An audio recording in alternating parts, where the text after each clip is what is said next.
Morning, ladies and gentlemen. It's quite cold here.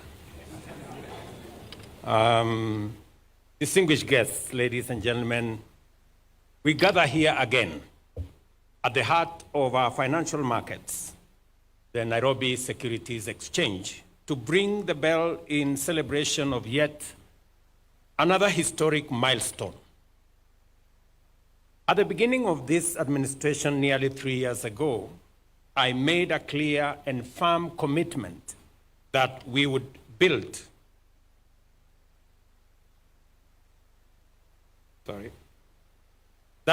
our nation by mobilizing local resources, encouraging a culture of savings, and channeling those savings into productive investments. The successful origination, structuring, and listing of the Lindsay 003 infrastructure asset-backed security, the first of its kind in Kenya, raising over 44 billion, is a landmark achievement by any measure. It affirms our confidence in market-based financing and demonstrates how we can sustainably fund large-scale infrastructure through our capital markets. This feat joins our G2G fuel supply innovation that many countries are now learning from us. The first ever asset-backed infrastructure securitization program that has raised over 175 billion off balance sheet, and our currency diversification strategy that is gradually reducing our borrowing costs. Today's listing reflects not only the deepening of our capital market, but also the innovation and sophistication now driving financial solutions that respond to the evolving needs of both the public and private sectors. Most importantly, it confirms our capacity to mobilize substantial domestic capital to finance strategic national priorities, reduce our reliance on external borrowing, and strengthen Kenya's economic resilience. The proceeds from this listing will directly support the construction of the Talanta Sports City Stadium, a compelling example of how financial markets can accelerate national transformation.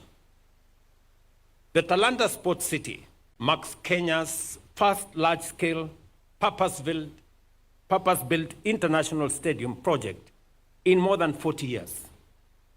The last comparable undertaking was the construction of Moi International Sports Center Kasarani, completed in 1987, ahead of the All Africa Games.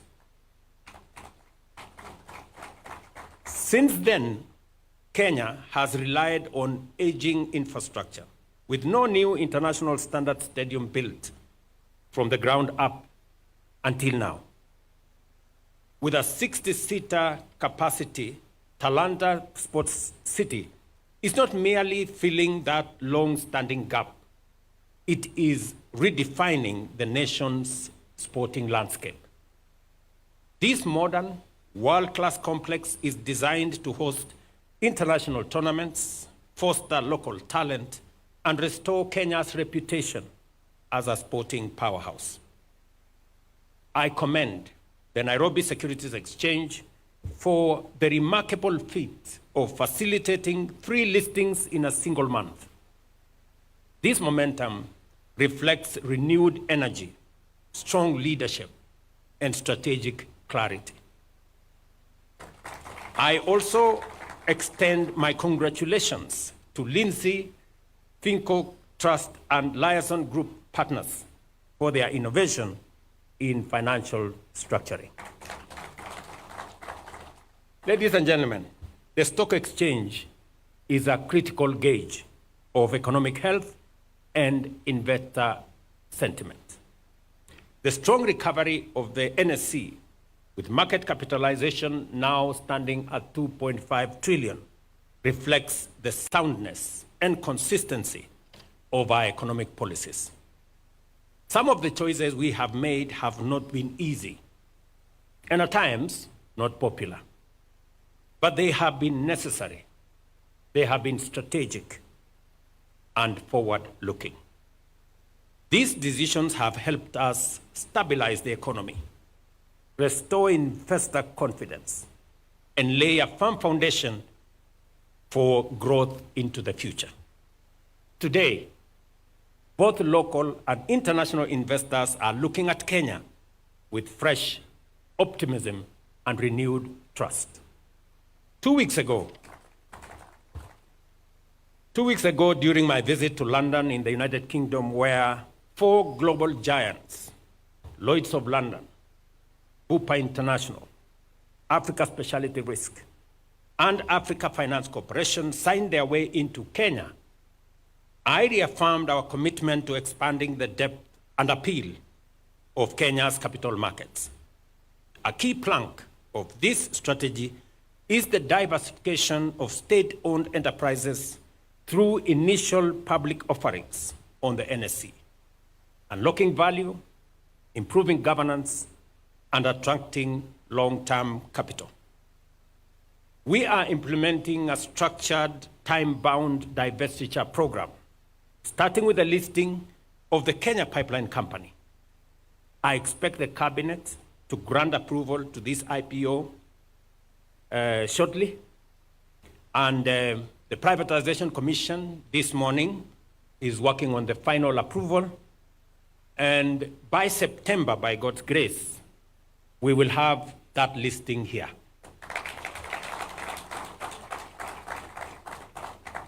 Ladies and gentlemen, there is compelling evidence that privatization is necessary to eliminate inefficiencies and raise the standards of governance in our public enterprises. While other nations in the region have moved boldly and strategically to divest and reinvigorate their economies, Kenya has not undertaken a single privatization in over a decade. That is about to change. To further strengthen our capital markets, the National Treasury is developing a minimum disclosure and listing framework for all public interest entities operating in Kenya.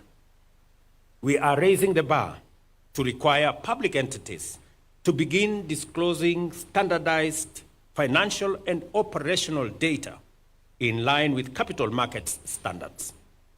Within 1 year of initial disclosure, they will be required to list at least 20% of their equity on the NSE. This reform will promote transparency, improve governance, expand local ownership, democratize wealth, and give Kenyans the opportunity to directly participate in our country's economic success. The Cabinet Secretary for National Treasury will immediately establish an industry council to guide this process. Secretary for National Treasury will guide this process on the appropriate legal instruments for adoption.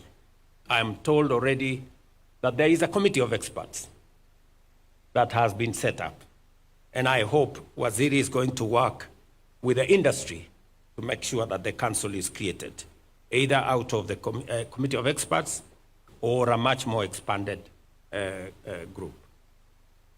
As I conclude, allow me to once again point out that transformation is happening all around us. The pledges I made to Kenyans are being realized one by one, day by day, pledge by pledge.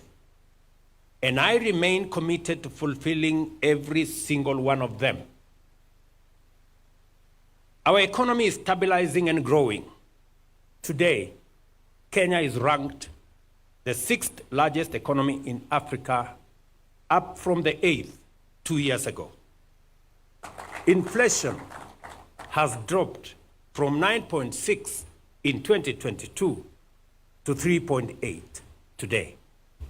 The exchange rate has stabilized at Kenya shillings 129 to the dollar for more than a year, down from Kenya shillings 165. And foreign exchange reserves have climbed to 11.8 billion US dollars from US dollars 6.5 billion. Food production is improving. Maize output, for example, has grown by 50%. And farmer earnings for tea, coffee, and milk have also increased significantly. The affordable housing program is now active in all 47 counties, employing 320,000 Kenyans. And that number is expected to double in a few months. While our labor mobility program has placed 400,000 Kenyans in jobs abroad, Climate Works is onboarding 120,000 workers, and our ICT digital jobs framework has 180,000 people working and monetizing their talent. In the health sector, 110,000 community health promoters are assigned to visit our homes, while more than 25 million Kenyans are enlisted with SHA, bringing us closer to universal health coverage and ensuring that access to quality health is not the privilege of a few, but a constitutional right for all. Our education reforms are also taking root. The CBC transition is complete. We have employed 76,000 teachers in 2 years and will hire another 24,000 in January. Our new student-centered funding model now guarantees quality and sustainable education. Additionally, our public savings at NSSF that stood at Kenya shillings 320 billion 2 years ago will double to 640 by the end of this year as our plan on revolutionizing our savings culture takes shape. Ladies and gentlemen, some have accused my administration of overpromising or taking on too many challenges at once. I have this to say. Yes, I made promises. Yes, I took on many challenges that had bogged down our nation for far too long. This wasn't a mistake. This was deliberate and intentional, so as to match our leadership with our national ambition, to raise the standard, to adjust the bar upwards, and to up our game. As a leadership, we have made peace with mediocrity for far too long. That is why slums became homes, hunger became normal, health became a privilege, and jobs became a status symbol. I promised to change this, and that change is happening. Fellow citizens, we are an ambitious nation and an ambitious people. That is who we are.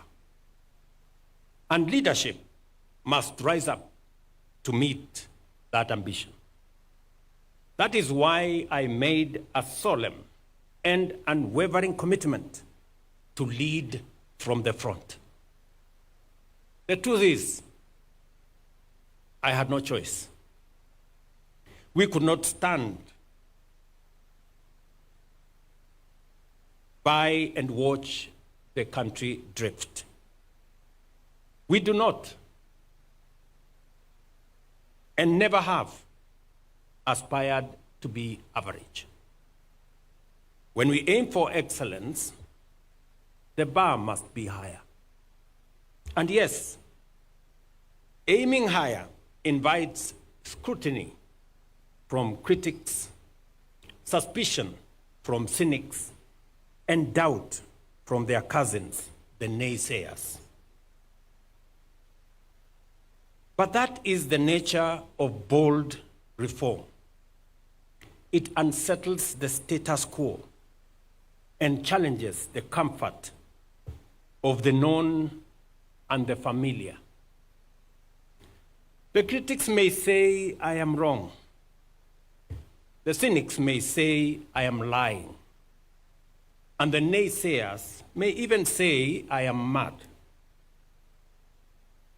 But what if they are wrong? And they are.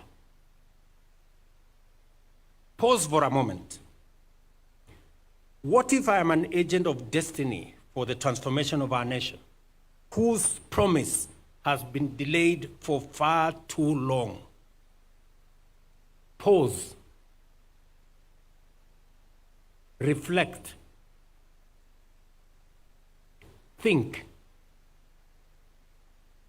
Give me a chance and judge me fairly when the time comes.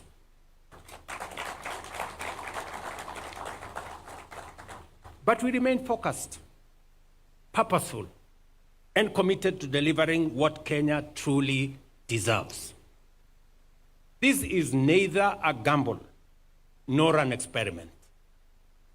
It is a disciplined, determined, focused, and deliberate renewal of our nation's foundation.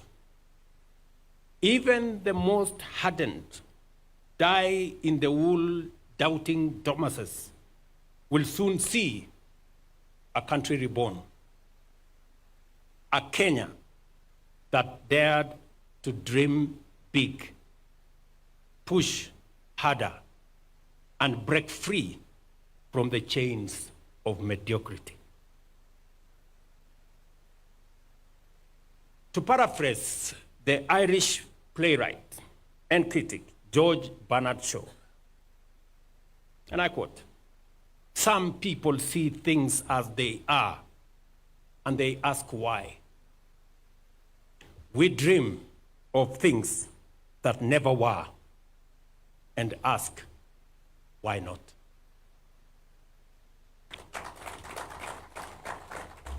Please join me and the millions of patriots who believe in a higher standard for our beloved nation. And let us march forward boldly, unbowed, and first march into the future. This is my statement. But allow me to say two more things so that I can conclude. Ladies and gentlemen, we have a great nation. We have a great nation. It is our duty and responsibility to make it greater. I listen a lot to what people say about the present and the future of our country. I listened to one gentleman who retired the other day after working, I think, for 40, 50 years. And he wants to be president. And I listened to him say, Kenya is a failed state. And I asked myself, so for 40 years, you have been working in a failed state? So you want to be president of a failed state? Really? You want us to entrust you to the leadership of a country you don't believe in, to a people you don't believe in? And just for the record, companies like Lindsay, Liason, an exchange like Nairobi Stock Exchange, the best listed stock exchange last year in Africa. They don't exist in failed states.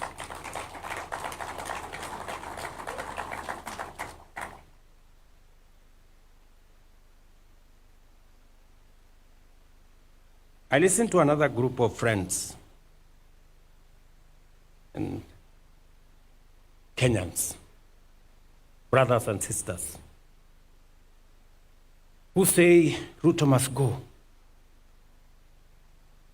And for sure, just like those who were there before me, my time will come and I will go. Just like those who were there before me did. But respectfully, sirs, madams, let me ask you.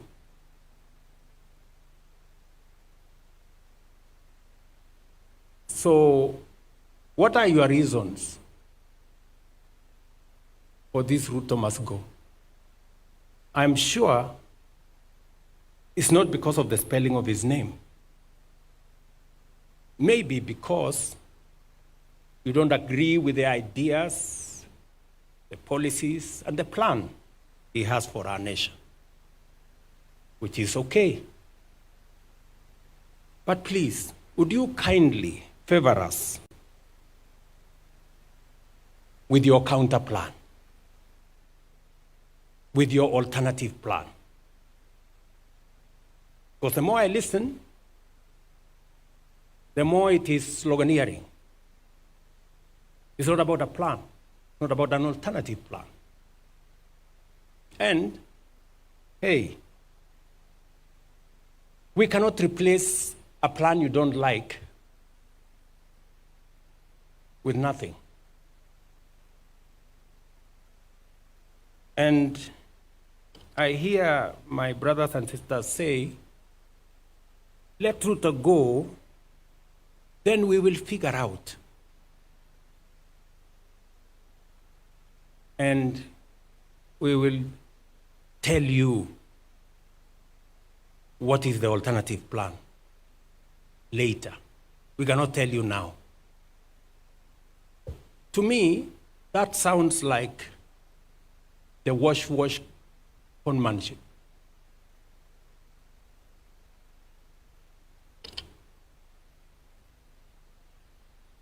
Because if you seriously have a plan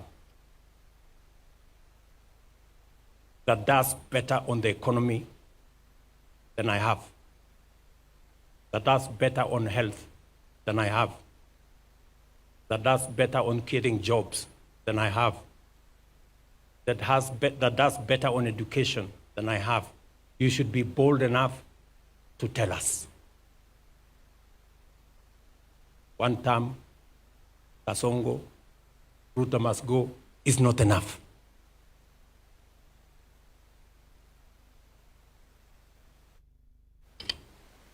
And we are going to have a candid conversation. Nobody is going to corner us. Sorry, guys. You have to come up with a better plan. Sloganeering is not enough. The more I listen to them, the more they tell us, oh, let's go back to NHIF. Oh, let's go back to the old model, the NHIF that never worked. Let's go back to the old funding model that crippled our university education. Oh, let's abolish housing. Let's do away with SHA. And to me, they sound like